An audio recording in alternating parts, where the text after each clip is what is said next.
on April 26th, and we will start with our Pledge of Allegiance. And a pen.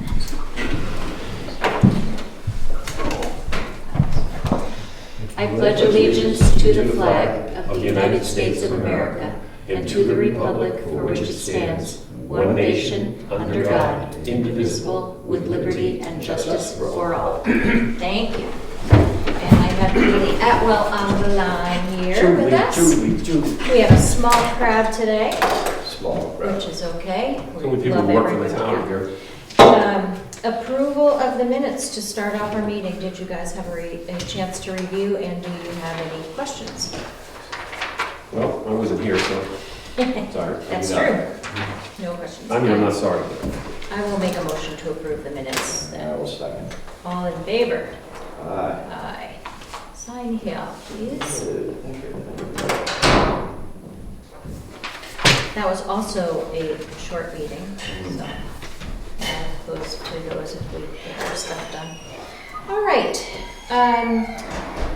For Selectmen discussion motions. So we have received ARPA funds, and there's an FYI that Julie has placed in here. So it's a revenue replacement report that says, is your jurisdiction electing to use the standard allowance of up to $10 million not to exceed your total award allocation for identifying revenue loss?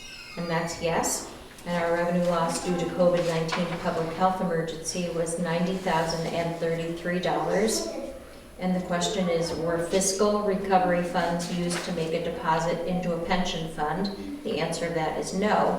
And then please provide an explanation of how revenue replacement funds were allocated to government services. So Jackson is purchasing 2 generators, one for the fire department and one for the library. And these are what ARPA funds are going to be used. We have to file a report, or we did file a report due April 22nd. Yes, so that's been filed, submitted as revenue replacement for the generators. And that is something that we had discussed in many meetings due to the fact that mostly the generators, well, the fire department can't open their garage doors to get the fire engines out sometimes, and the library did not have a generator at all. So those are good uses. You didn't give me minutes. You didn't. No, I did. I lost them. Or you can go make a copy. Is the office open? Or we can share. Sure, we'll share. Okay. So, and since all right. So the next is a DOT request for a no parking sign issue. So some people have been parking in front of Devaney's Salon.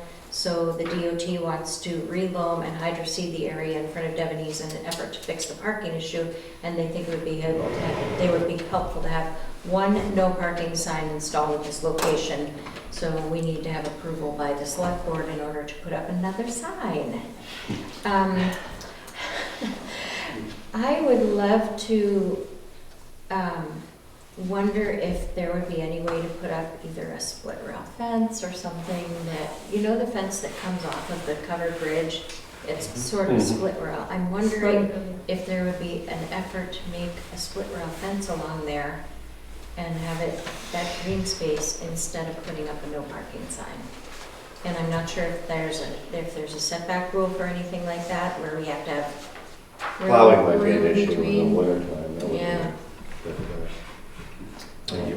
Ugh, That's too bad, because I like that idea better than a no parking sign. I know. Well, we used to, again, I don't know whether the Covered Bridge Motel did it, the owner, I can't remember his name, but he had, or somebody had put up some rather, I thought it was fairly attractive, kind of discouragement of a, Yeah, I guess you call it wrought iron chain link type thing, Right. with a couple of little small no parking signs. Something that wasn't, a obtrusive. post and a, Yeah, I mean, something more, a little more yeah, attractive. attractive or to less, the eye, yes. yeah. Yeah. So I would like to put this on hold I and know see they if have we to do it can. by state, so that's the Yeah. way, that's the thing. They Because have to it's do the their state regulated signs probably. Barbara? You just made a point that sort of kicked something in my head. I could check with Gary Spears, Yeah, we did order extra granite posts and chain. I have a chain at my house, but we did order extra posts when we did the new fence in the cemetery. yeah, And I'm wondering, because it's all treated chain, that that wouldn't interfere with plowing. Yeah. Because the plow would just spurt the snow over it. We could do something more like that if we do have that extra, and if we don't, if we can't do something with any funds that might be appropriated for roads or anything that could do something like that. yeah. My concern I would isn't so love much to- for that place, Yeah. but before you come in through the covered That's bridge, my that, concern. right, That one. that is a pain in the So- butt. People just park there. Yeah, and I would like to have it tie in on both ends if we could. So can we table this and explore a few things with, so Julie, I'm gonna make a note on the page here that we'll talk to Gary Yeah. as it has to do with plowing, Gary Allen. And then I think Gary Spears Gary does the Spears, landscape I'll ask him where activity too. if we do, and if we still, if they still are in existence. And then we'll have to, of course, consult DOT on what their regulations are for it being a state road. Does that sound good, guys? Yeah. One more thing I'd like to add to that Yes. list is that there used to be parallel parking spaces right off where the bus parks, Yes. right by the sign there, and they've kind of faded away. I don't know if it's wide enough in there to do that now. There are 2 parking spaces there. Yeah, I mean, there were But lines. if we There can were check lines. those, but we'll check Yeah. the lines and see if it's worth it to restripe. The only thing I was thinking about is if they redid the sidewalk there, it might not be wide enough to put parking spaces and the lanes themselves. I think it is. All right, well, we'll find out what the DOT says since that's their Because requirements. people that are walking, John, park there. Yeah, I know, I Yeah. see them And parking. there's plenty of room for a car. okay, so that's gonna be a to-do. Gary Allen, Gary Spears, Barb Terrio, you'll work with that.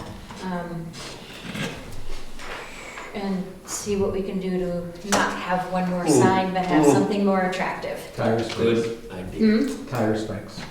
Tire spikes, yes. Just one of those rugs, the rugs that they have, that the police that are out. Oh, yeah. Yeah. And then you can have the tow company right at your place, and you can come Absolutely. get They them. can park right in Devaney's parking. We can also start a new entrepreneur committee after this. All right, so we'll One more table thing, that. James had one. Just Oh, quick. James. So, since it's on state highway, does it have to conform? That's what we have to find with out. their- Yeah, because, if we did have to put a no parking sign, we could do it in the character of Jackson. Absolutely, Maybe yeah. looking something like a smaller version of the town sign. Yes. Make it pleasant to not park there. In a perfect world. Yeah, I know. And then, That and, we're re-looking at the signs that are posted at Jackson Falls, same thing, just Yeah. trying to find something that's a little more delicate and better aesthetics. So, we will, let you know. Aesthetics. Yes. Searching for that. Beware of poison ivy. That's a good, Okay, so this is one of our favorite topics, the Valley Cross Bridge. We have to decide on the colors for the trusses, the handrail, and the guardrail. We have I heard from a few people last time that black was not a color of choice, John, so you got voted down on that. The trusses are green. We're gonna stay with green. Yep, Okay, that's good. that's my vote, so With the trusses. trusses, handrail, and guardrails, All right, well, right now, they're green, right? and that's green. Now, Yep. what other part that I'm not, where are the guardrails? The left side of that The sign. right side of this sign over on here, and the Okay. Where handrails the that go walkway along is. with it. And they're all So, green now. green is, to me, it can blend in with the colors.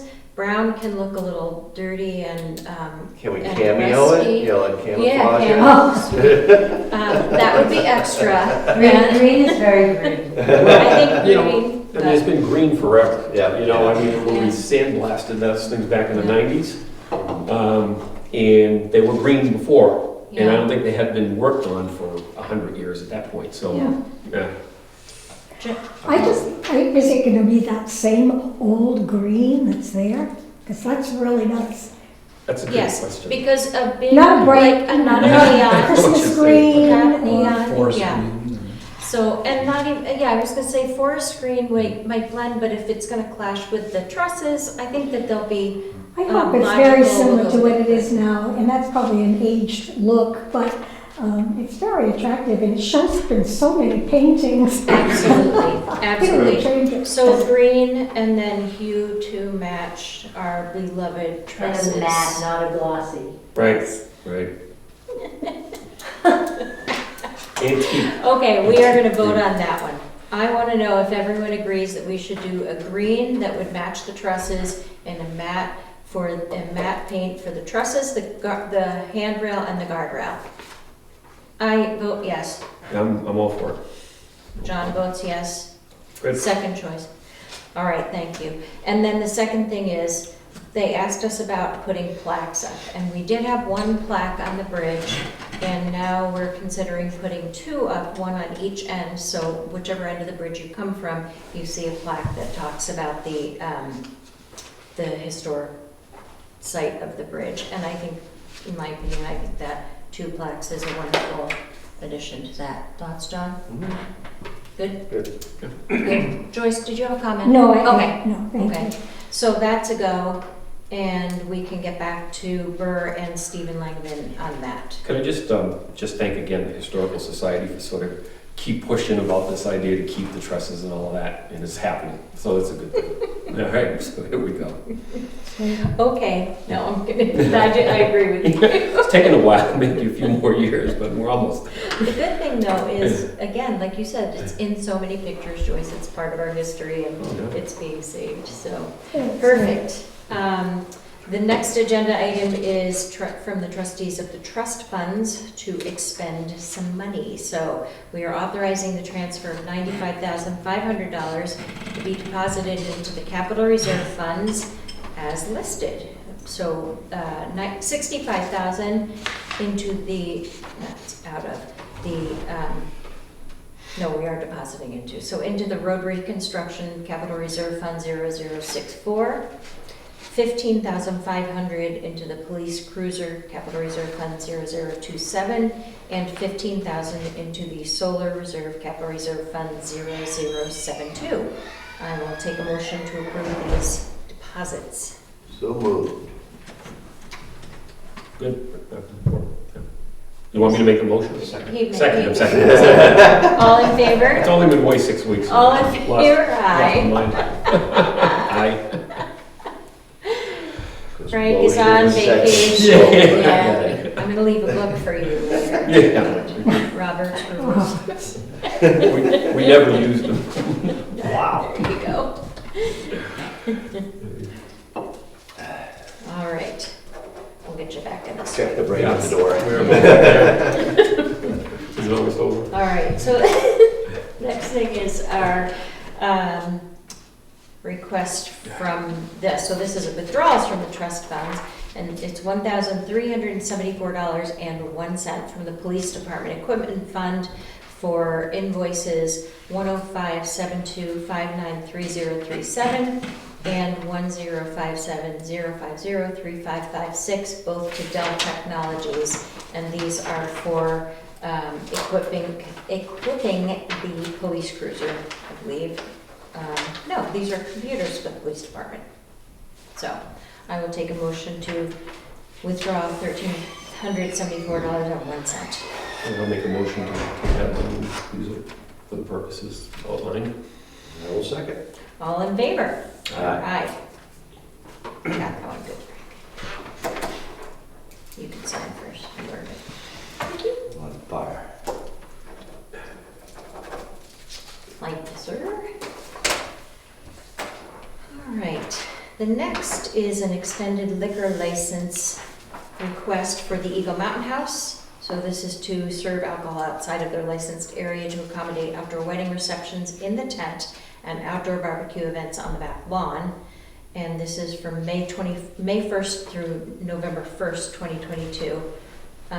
While it's property owned by Eagle Mountain House LLC, proper liquor license has been obtained by the state of from the state of New Hampshire. The town of Jackson does not have an objection with this request.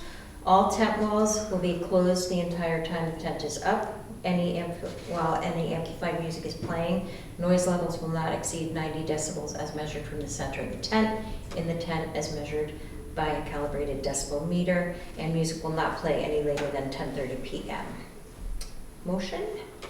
Yeah, I make a motion that we extend their liquor license to the outside. All in favor? Aye. Aye. Thank you.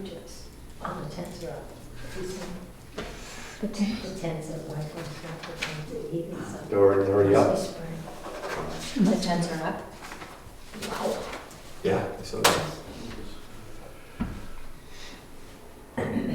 Just means the bugs are next. Oh, man, those are out.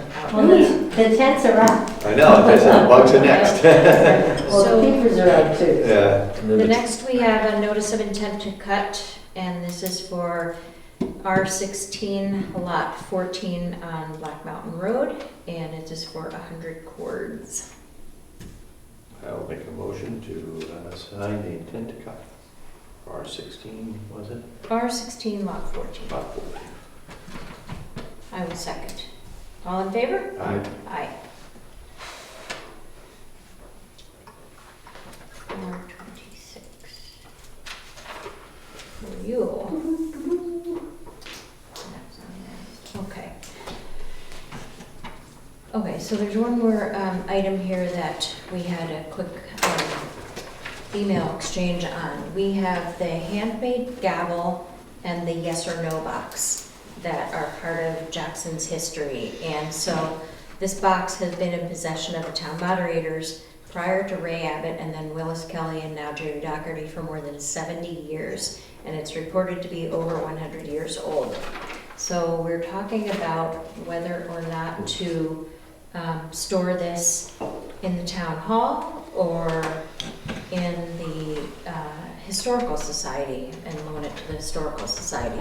So I don't know where we would store it here and display it here, but we certainly would love to have it because it's such an awesome piece. But you know, does the historical society get the traffic to appreciate it as well? So any thoughts? You are. I know it's none of my business, but It's all you. I've just seen, there have been a few times on Channel 9 where they've been looking at some of those old voting boxes and Mhm. how important they really are. And I think it's if the town would, I spent a few hours over at the Historical Society and I learned things that I had never done Blows you away, before. right? And I just think that's the place for it. Joyce? I just want to clarify, makes me think of B. Davis.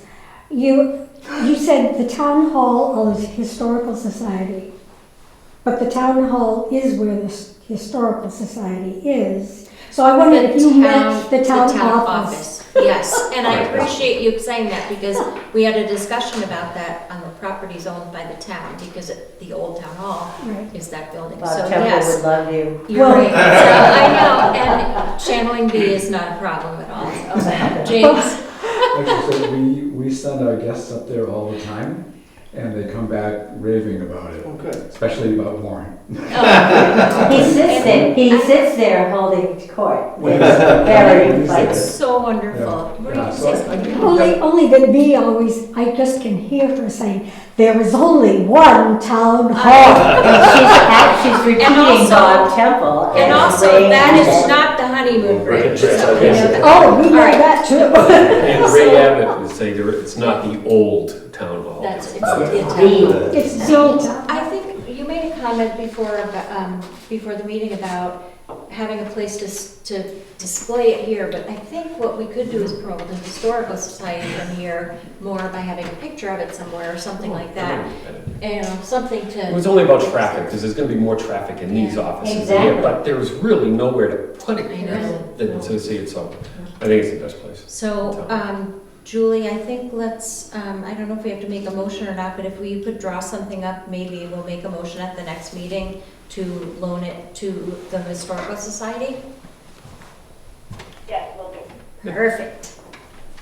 Perfect. I also have to comment that since we awarded the Boston cane to Louise Richards last year, many towns have resurrected theirs, and I think It's that in the paper all the time. all the time now, and I thought that was so neat, so.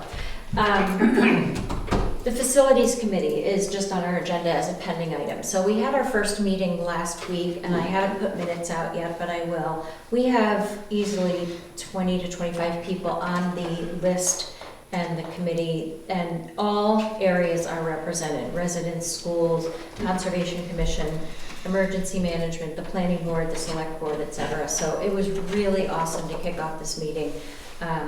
We're looking into getting a moderator to help us stay on focus and on task, and then we'll be setting up another meeting for late in May. But I will have a list of the members put into the minutes of the meeting so people know that who is involved. But it's just a really exciting time, a really exciting kickoff to hear what residents and other people say about what the needs of the community are. So while we're calling it a facilities committee, it's really so much more than that, and we're really trying to figure out the direction of Jackson from the generations that are here and how we can bring more generations in and also stay in place. So I'm really psyched about it. So thanks for everybody who attended last week. All right. We also are going to add a little bit to the agenda with one more item. We are signing if it's okay, we'll make a motion to sign the scrap metal agreement. Roger Levy has been taking care of the scrap metal at the transfer station for many years, so it is a renewal of his agreement. He pays us $1,500, or he pays the transfer station $1,500 to take care of all of the scrap metal at the transfer station. And so I will take a motion to approve that for this year. I'll make that motion to approve Roger Labby's contract with the town of Jackson and Bartlett. I will second. All in favor? Aye. Aye.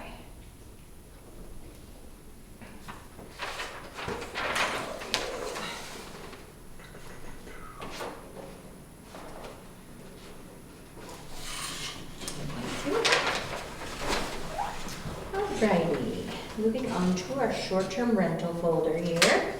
We had a pending, let's see, where is this one? A pending new permit that has been taken care of. So it's for Kirk and Elizabeth Beatty, map R12, lot 57, street is 554 New Hampshire Route 16. So this was approved, and I will take a motion to sign the conditional use permit. I will make that motion. Second. All in favor? Aye. Aye. Thank you.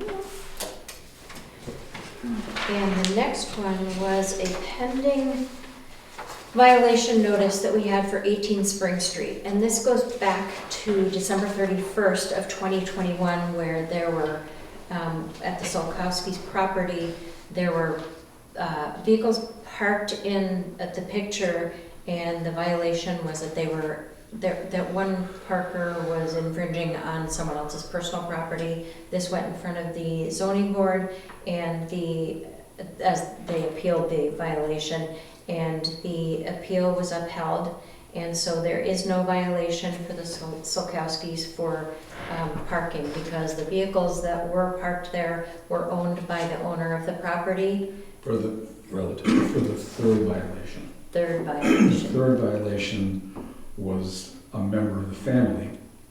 We didn't check his driver's license or anything like that, but it sounded plausible. The other two, I think, we still apply. But the third one was not a renter.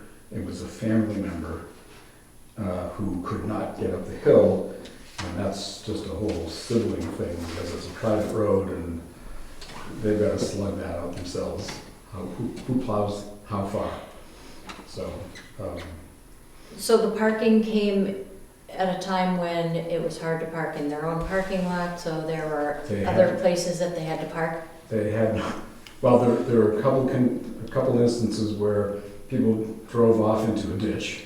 Right. Those were renters. Mm-hmm. But the third violation that we were addressing, we addressed them all, but the third violation was not a renter, so technically it It should not be. Under short, it wouldn't be under Yeah. short-term rental because they weren't renting. Yeah, Right. but basically what's happening there is like somebody plows up as far as their driveway, and then the next few homes up sometimes don't get it done, so that's when people drive off into the ditch, or in this case, the son or son-in-law pulled over, and I don't know if he actually blocked the driveway of somebody else, but it was close enough that somebody wanted to complain about it. Gotcha. So, So, since it's a private road, we don't really have any jurisdiction over that as far as the plowing and stuff, but as far as safety goes, Kevin, do you think it's reasonable to ask that we go up there and make sure that it's accessible for emergency vehicles? Or what, any thoughts on this? I think in the zoning, it says that the homeowner must have all their parking in there on their property, so they should have access to it. But from what I understand, they finally got someone near the end of the season to plow that road, all the way up to the short-term rental residents. I remember there was something a long time ago on Carter Notch Road where fire trucks apparatus were not able to get up there because of low hanging branches, and it was decided that they had to have it clear, Right, even though it's a private road, mhm, for apparatus to get up there, Yeah. so. yeah, Yeah, technically, they're supposed to be able to get to 50 feet within a building, but Right. there's always people out there who don't either plow, they're just not here in the winter, so they even get their driveway plowed. yeah, But, I mean, it's a lot better than it was, just access to some of the roads. We've been really, telling mhm. the associations or whatever to make sure they have a path and everything else. So as a result of these possible violations, are the owners of the two properties now sort of on notice that they better be taking better care of their area? Do you think? That's obviously an objective question. I think we gave them a pretty good idea, but we didn't have the authority to direct them to. Right, And I think we said, pretty much, in so many words, iron this out between yourselves. mhm, There's not, they're talking about potholes and rough road conditions and whatnot, and we just kind of, hey, it's your road. take care of your property, Yeah, but we didn't tell them that they had to. right. Joyce? My understanding is that short-term rentals have to have parking available for their tenants on the property Mhm. for the required number of Correct. spaces for cars. Yeah. And Kevin, you sort of alluded to that, but these people need to make sure that it's plowed so that if they have renters, they have a place to park. Absolutely. Otherwise, they certainly would be in violation. And the two previous They get prior tagged twice. violations apply. Yeah. It's just the third one did not because it wasn't a renter. Yeah, I understand, so right. if they So do they get have tagged a, twice. yep, so if they have a violation, they should be pretty well on notice then. I mean, really, by now, they should know that they could have that revoked, so. All right, well, thank you, I appreciate your input on that, James. All right, so no other complaints, no other pendings on the short-term rentals. So we have some new building and driveway permits. Kevin, anything to discuss on No, nothing those? really stands out. I think it's pretty straightforward there. I mean, but, as you see, spring's here, things are picking up. Yeah, like they ever died down, right? Yeah, that's true. Crazy. Okay. Are there, I just hit my watch, someone was calling me. I just hung up. Where he said, That's funny. Kevin, am I waking you up? Give it that much, very good. Dick Tracy. Oh, yeah, that, all right. all right, any other thoughts, guys? Anything to cover? Nope. Nope. Any public comment? Yes, Barbara? Of course, I'm here because of Jackson Falls. Yep. We've talked about new signage, and we've also talked about now allowing those upper 3 parking spaces to be open to taxpayers in the town. Right. Which would be second homeowners as well as property owners. I think that that the selectmen had made a statement that had said that they were indeed, whether it was an ordinance or whatever, that it was indeed just for full-time residents only. Way back when we Yeah. first started establishing this, if you could check into that and perhaps change that so that we don't have some people seeing that that's not the way it is and why are you doing this? Yeah, I will definitely look back at minutes too, because I thought we did revisit that just recently within the last few meetings. Okay, because maybe I wasn't here. And that's fine, but I'll look back at it. But we do have new stickers that are being printed that will be available through the town clerk's and tax office for new registered, when you register your Yeah. vehicle. They're a 2-year Yeah. sticker. Yeah. And then they'll be available through the town office, through Julie and Julie, when you get your tax bill in. So if you are not a full-time resident, you can get a sticker in either place.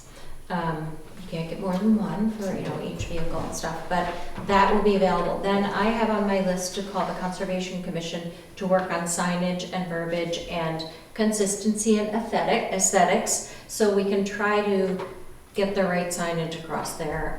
So it will say, sticker required 2-hour minimum or 2-hour maximum or something like that. So it will be available through those means, and then we'll redo the signs. I already have spoken with Julie, and so Julie Hoyt was going to let me know when they're ready, and I was going to pick them up. And Perfect. there's no reason for us to have them right this week because Kent, the clerk's office is on vacation. Correct.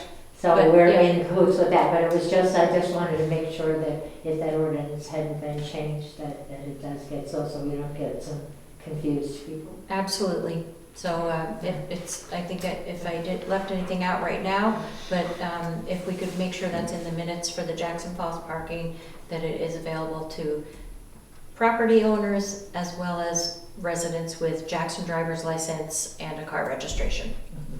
Okay, thank you. Perfect. Oh, thank you. All right. Any other Joyce? Yes, I have a totally different subject.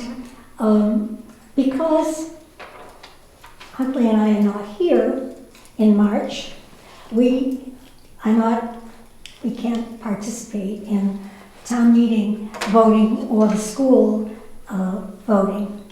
And I bet we're not the only ones who are in that situation. I know other people who were away at that time. And I guess I wish that we could explore some way that could be changed so that we could participate, even though we're not here, by some sort of an absentee voting. ballot or something like that. Well, I guess that Well, would if be... something happened on the floor, I think that Yeah. would be, unless it's a Zoom type meeting, which I don't think is allowed. That's not personally. allowed, 'cause Yeah, we you're didn't not allowed to look vote via Zoom. So I think if we had like a on-call vote, yes or no vote on something, how would you be able to participate if you're not there? The only way that I know is to be an SB2 town. And other people I've happened to talk with other people who have mentioned this. I know that's not the end all and be all. Conway hasn't always fared as well as they thought they would with increased participation.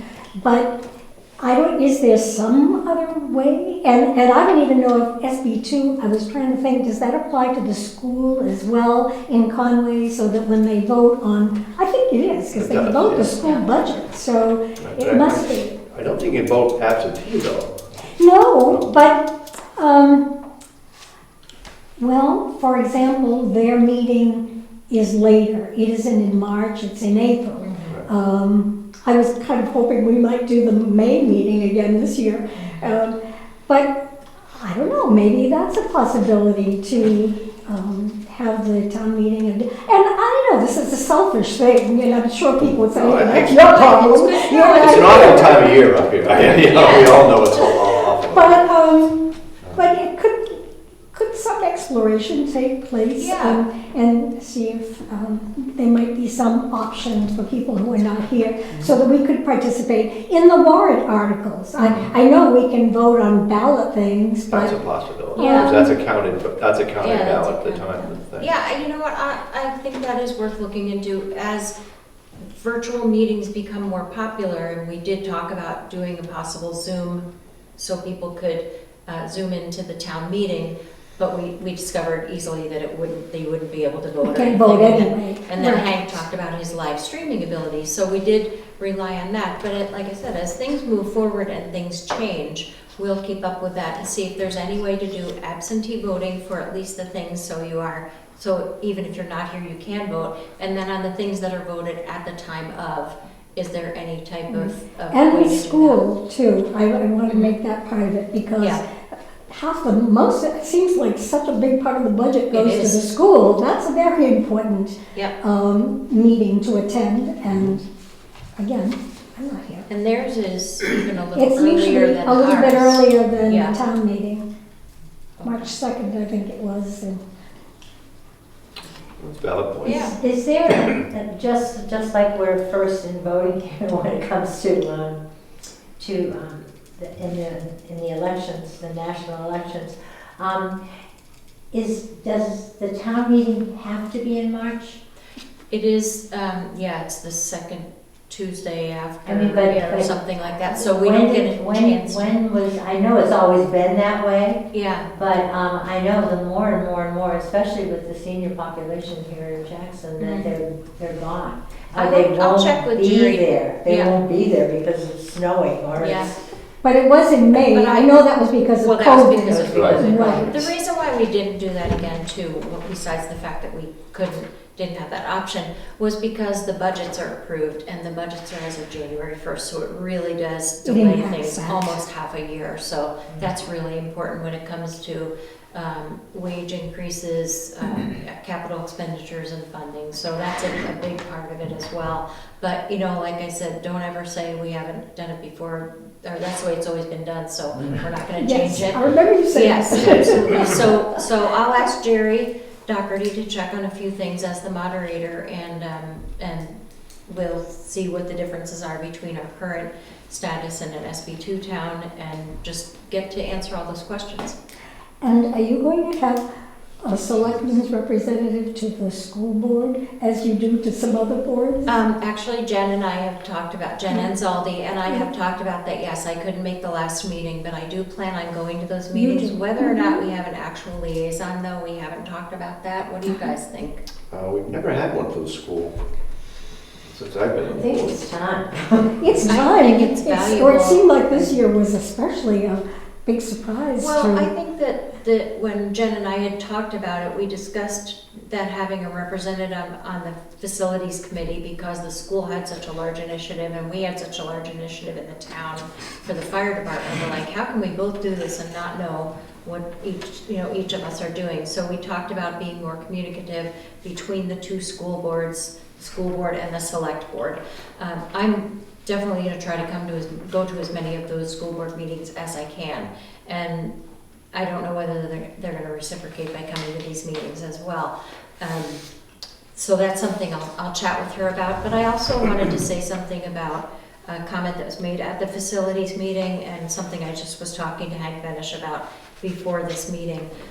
All of our meetings, the minutes go out on Jackson e-News, and if you want to subscribe, I have to get the address actually.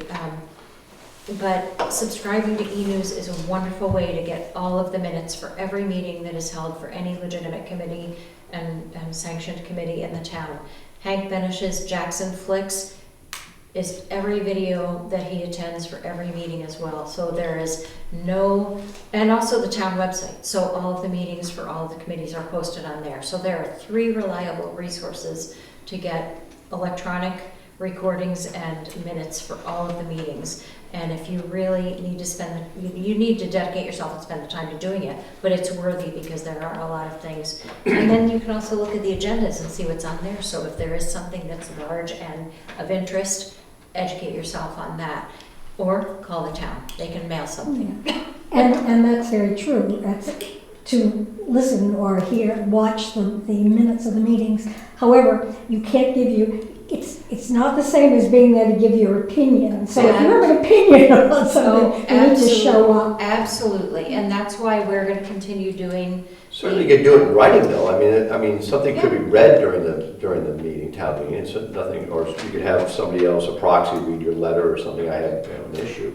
Yeah. Obviously, you can't vote on it, but, you know, you could bring it up that way. But we're gonna continue doing the Zoom link, because if people need to log in or call in, whatever, attend the meeting virtually because of something on the agenda, I really encourage that, because that's been very helpful for other people, short-term rental owners, anyone that has something on the agenda. If they can't make it here from even work, let alone outside the state or Jackson, it's really valuable for us to have input from that. Just a quick side note, the address for eNews is ENEWS@MIDDLEMTN.com. So it's eNews@middlemountain.com. Mountain is abbreviated. So if anyone wants to join and get that, I think it's a great way to, like I said, get all the minutes, get all the agendas for any meetings, and just keep in touch with the town. But Joyce, like you said, we'll look into some of the other options and answers, get some Thank you. answers. Yeah, thanks for bringing that up. Yeah, well, thanks for letting me. A lot of binge watching. You can Oh, catch up yeah, on for all the sure. shows. Hey, have you seen all the episodes of the select meetings this time? We're streaming on Paramount Plus. Oh, that's Disney, not right, Disney don't Channel. even. Let's pretend we're in Florida. That's right. Yeah, please. All right, any other comments? James? Well, James? since I'm here, who's in charge of the town pond swan? That Is would that the be, pilot? that would be Pearlie. Chief Pearlie. Is she brilliant? Yes, Well, because every time I walk by, it's in a different location. I know. And it seems to be working better than when they used to anchor it in the side, because the geese have been flying over. I I haven't know. seen any down. There's two that were there just a few minutes ago, but yeah, it I has saw worked a two little this better. morning. It's Yes. just so weird, because every time you go by, it's like, well, He then, has a congratulations to the. He has a nickname for it, and I can't remember what it is. Oh. It's like, like K9 Unit 1 or something. It's like on Unit 1 or something. Yeah, it's very I think clever. it's so funny because when it first went in, the number of people Oh, yeah. that really thought it was real. Oh, Yeah. help me, First time I I saw did. it. Now Yeah, this put a Spears speaker called me in. and said, I know. did you see Well, they this used morning? to have the Yeah. fox that was out there. Growl. And it would growl and it would move, but Good. they got onto that one pretty fast. So. It's a story. There's actually a decoy type of, or a repellent type of duck in Beaver Pond also that took me a while to realize Me that too. that gray Oh, one me wasn't too, real. yes. Like, wow, I've never seen one that looks quite like that. But he was What in the same species is spot that? every time. Yes. It's a giveaway after a I while. know. So, all right, well, thank you all for attending, and I will take a motion to adjourn at 4:13. Make that motion. Second, Kevin, quick question. All in favor? Aye. Aye. That's my little piece of paper.